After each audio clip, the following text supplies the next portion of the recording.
Gracias, doctor Elio Riera, abogado del expresidente Alberto Fujimori, por estar con nosotros en este espacio de Epicentro TV para explicarnos lo que viene ahora después de la sentencia del Tribunal Constitucional. Entiendo que usted ha estado temprano ahí en la sede del Tribunal Constitucional porque la sentencia estaría próxima a ser notificada ya.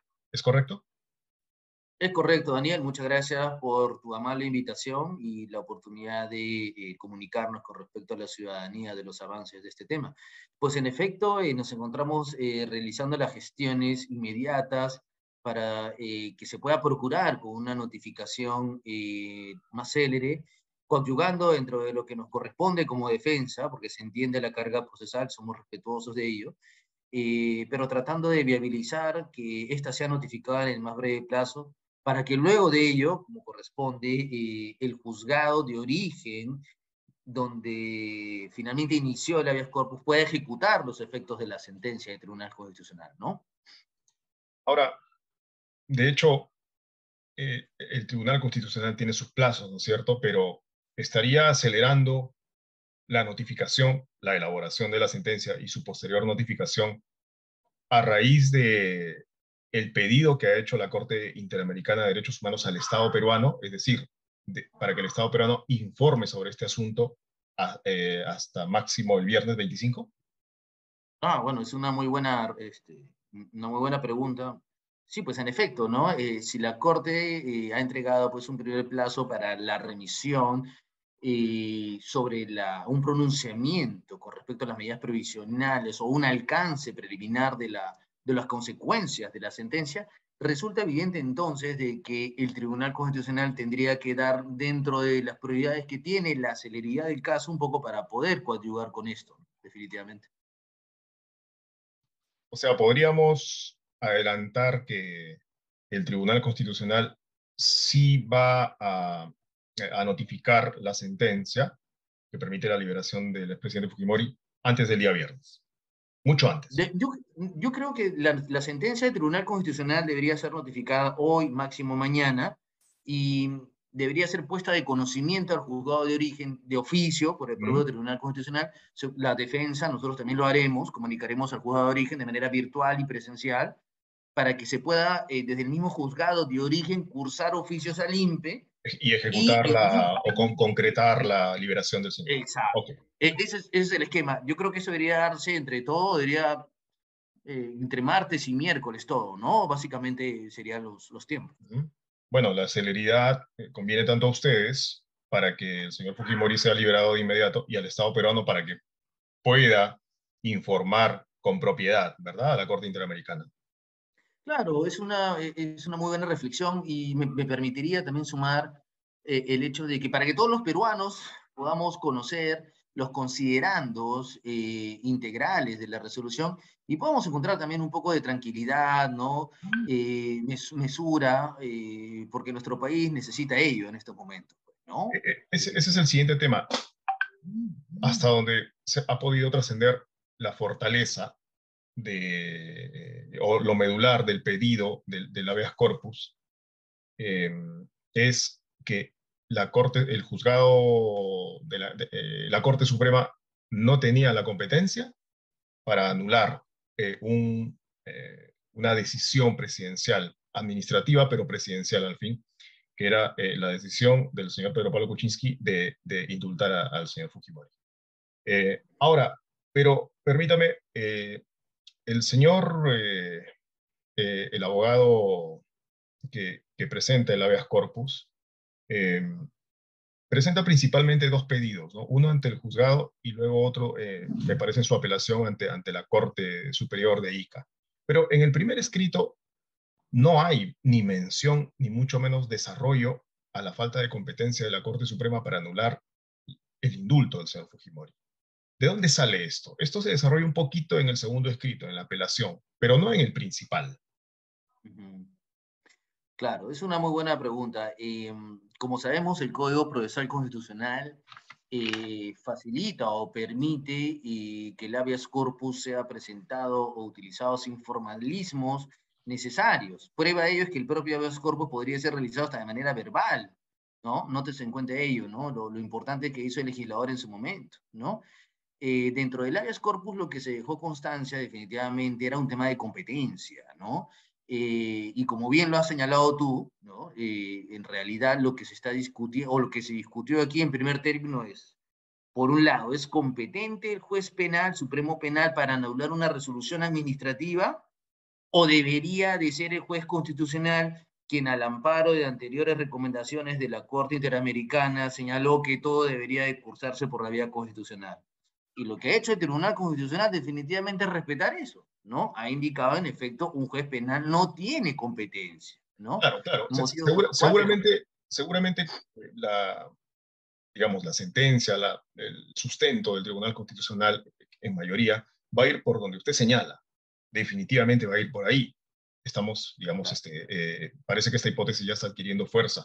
A lo que voy es que en el primer escrito, en el principal, en el original del abogado Parco Alarcón, no hay ni mención ni desarrollo de que haya habido problemas con el tema, con el quid del asunto, que es el de la competencia de la Corte Suprema.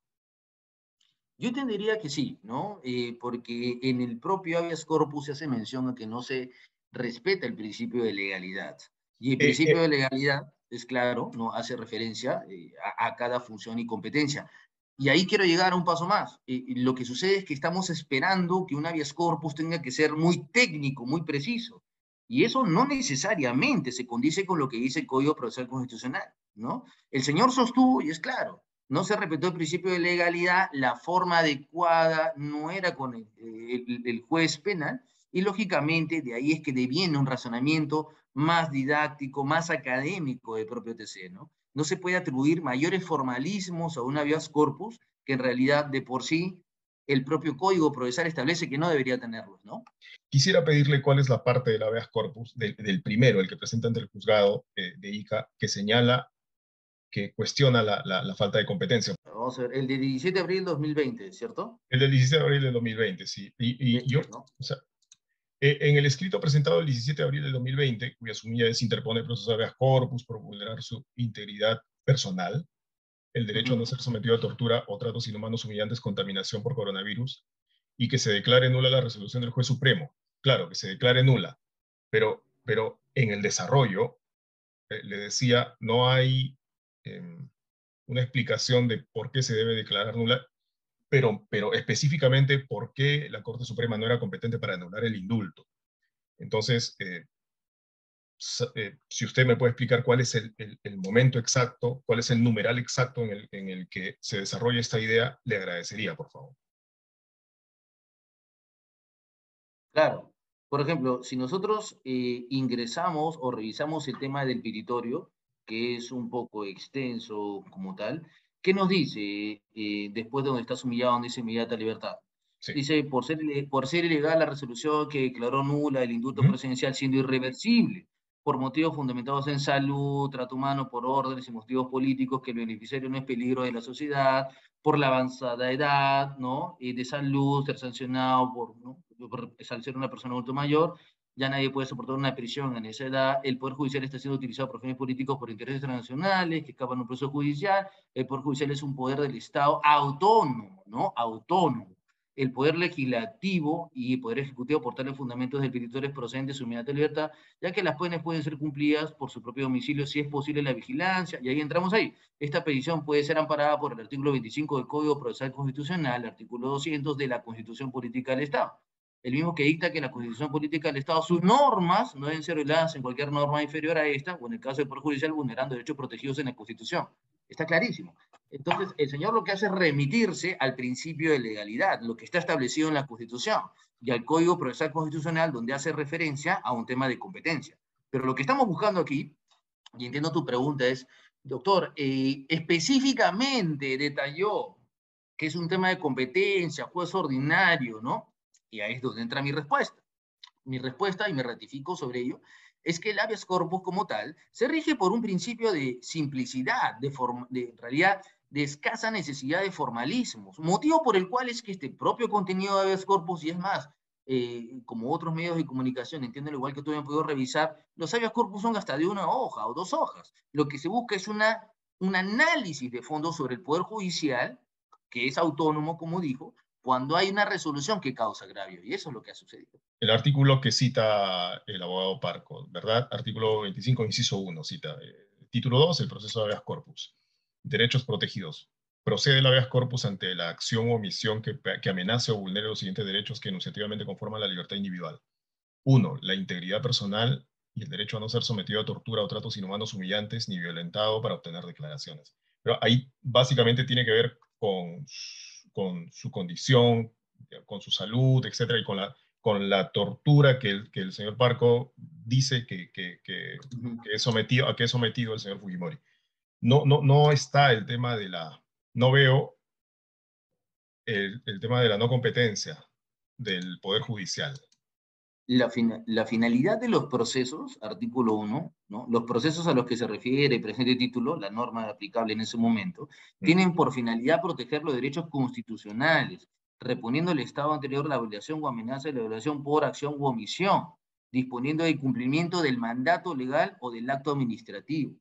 Entonces, el cuestionamiento sería acá, disponiendo en base a la acción o la omisión de un cuestionamiento legal, ¿es correcto que un juez penal realice un pronunciamiento sobre una resolución suprema? Consideramos que no.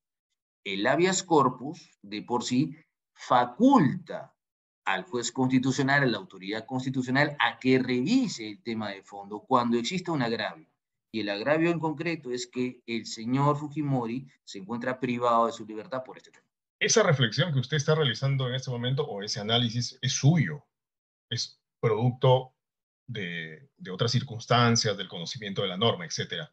Pero no necesariamente es el que despliega el abogado Parco Alarcón en su escrito de habeas corpus en el que estamos reseñando en este momento.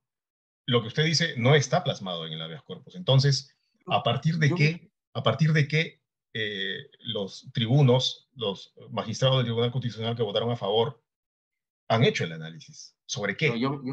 sobre qué es clarísimo. ¿O Hay sobre, un sobre libro, nada? no, de ninguna manera. Hay un libro muy interesante y muy, pero muy importante de formación para todos los abogados, que es El método de interpretación de la norma. O sea, no, y eso es por Marcial Rubio Correa. O sea, los abogados estamos formados no para interpretar una norma de forma literal, ¿no? La norma tiene que ser interpretada desde un método, desde el punto de vista sistemático, en concordancia con otras normas. No, ni siquiera se menciona en este primer escrito de habeas corpus el problema de la competencia, de la supuesta incompetencia de la Corte Suprema, ¿no es cierto? Ni siquiera se menciona. Por eso es que quería saber de dónde sale, de dónde saldría esta conclusión, esta gran conclusión del Tribunal Constitucional. Ahora bien, esto es el 17 de abril de 2020. Así tal cual ingresa este documento al juzgado de Ica sin ninguna mención a la falta de competencia. ¿Ustedes en qué momento se enteran y se suman al pedido? Si nosotros nos sumamos, si no me recuerdo, a finales del año pasado, y para coadyuvar y darle mayor fortaleza y sustento y seguimiento y apoyo a este proceso constitucional, ¿no? Antes, ¿no? No, porque a nivel judicial no estábamos apersonados. A lo que iba, doctor, es que recién en la apelación, que se presenta en junio del 2020, el abogado Parco introduce un párrafo en el que dice, en realidad él se plantea una pregunta, aunque no pone los signos de interrogación, mención aparte, no hay una buena redacción del escrito, y dice, el juzgado supremo era competente para revisar el indulto por razones humanitarias otorgado a Alberto Fujimori. El tono de pregunta se la doy yo, pero en realidad él no lo plantea así. Pero recién ahí es que él incorpora el tema de la competencia. Claro. Y luego dice, no se puede dictar nula una resolución suprema que declara precedente el indulto presidencial. Una ley Claro. es derogada solo por otra ley. Entonces, allí él introduce otro componente que no estaba presente en su escrito original. Claro, pero nuevamente, eso no limita el hecho de que un juzgado constitucional no se pronuncie sobre el tema de fondo, porque estamos hablando justamente de un proceso constitucional. Entonces, pretender el hecho de que por incorporar mejores alegatos, doctrina, jurisprudencia, contravenga el principio de unidad de alegación, es decir, no lo dijiste al comienzo claramente, es contradictorio con las normas procesales constitucionales, porque lo que se busca finalmente es un rol tuitivo, proteccionista para la afectación de un derecho fundamental.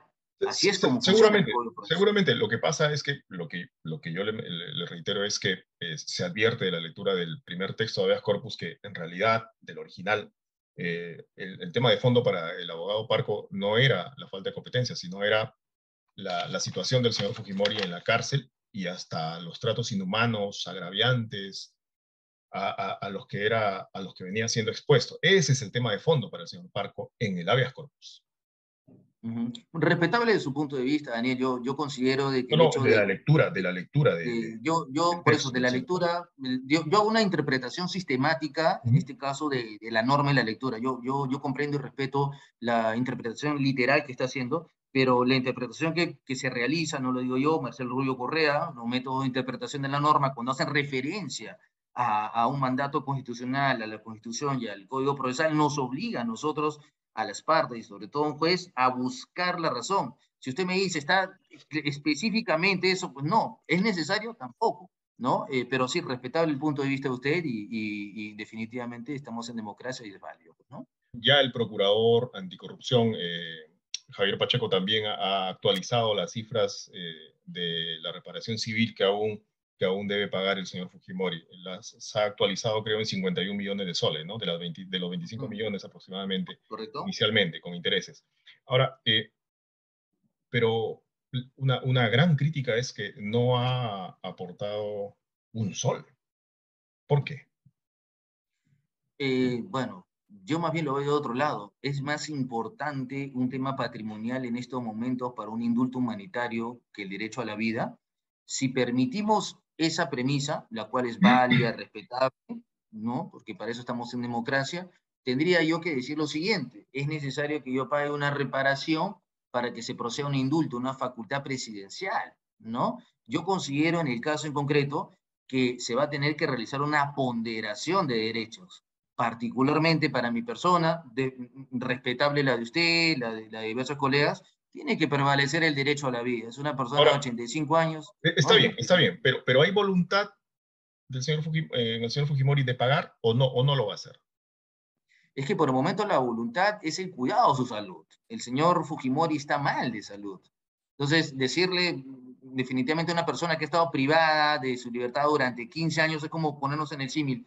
Yo estoy privado de mi libertad durante 15 años y me piden una reparación civil, ¿cómo puedo hacer yo para No, no, cumplir eso? ok, Se da cuenta las contradicciones que hay sí, en nuestra legislación, pero en el caso en concreto, mi prioridad como abogado no es el respeto a un cumplimiento económico, sino el derecho a la vida, a la salud, que es perdón, constitucionalmente lo más importante, no, ¿no? no, claro, pero la reparación civil es un principio importante, ¿no? En la obtención, en la búsqueda de justicia. Ok, el señor Fujimori, lógicamente, por la edad, no va a trabajar, no le vamos a pedir a él que produzca, etcétera, ¿no? Pero tiene hijos, y sus hijos tienen una empresa o tienen varias empresas importantes, Limasa, Integrated Global Logistics, de la cual usted es abogado también. Entonces, y esta empresa ha obtenido ganancias importantes, y eso está documentado. ¿Por qué sus hijos no ayudan al señor Fujimori, a su padre, a pagar la reparación civil?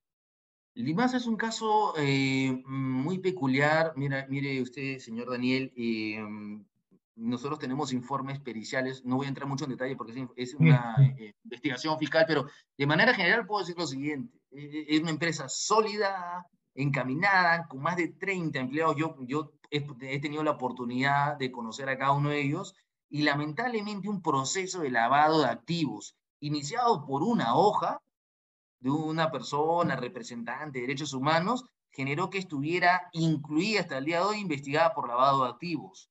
Más de 4 años, qué barbaridad. Nosotros hemos presentado un informe pericial de parte, hay uno, dos, tres de parte de varias personas que de alguna u otra manera dejan pues por los suelos el informe de oficio que tiene hasta errores numéricos. Pero, Usted o dirá sea, por qué es importante, usted sí, dirá por qué es importante este tema y por qué lo hice. Porque cuando una empresa está investigada por lavado de activos, no tiene acceso a créditos. ok. Te cierran fianzas, te cierran créditos y evidentemente sucedió lo que pasó. No se pudo completar los pagos que requerían proveedores y esa empresa pues lamentablemente se fue a la quiebra. Y como Mira el personas daño que naturales, generó. como personas naturales, los hijos del señor Fujimori tampoco están en condiciones de En su momento, ayudarlo en el pago de su reparación civil como un no, gesto, ¿no? no, Ante el país, ¿no? Ante las víctimas. es válida su pregunta, pero yo no puedo subrogarme una posición que le corresponde a los hijos del señor Fujimori. Lo que puedo decir yo es que mi opinión como abogado es que tiene que prevalecer el derecho humano, el derecho a la vida. Lo que corresponda a cada persona, a cada abogado, ¿no? Definitivamente tendrá que ser comunicado en su momento. Pero la prioridad del día de hoy no es lo patrimonial. La patrimonial, lo importante, lo trascendental, es el derecho a la salud del señor.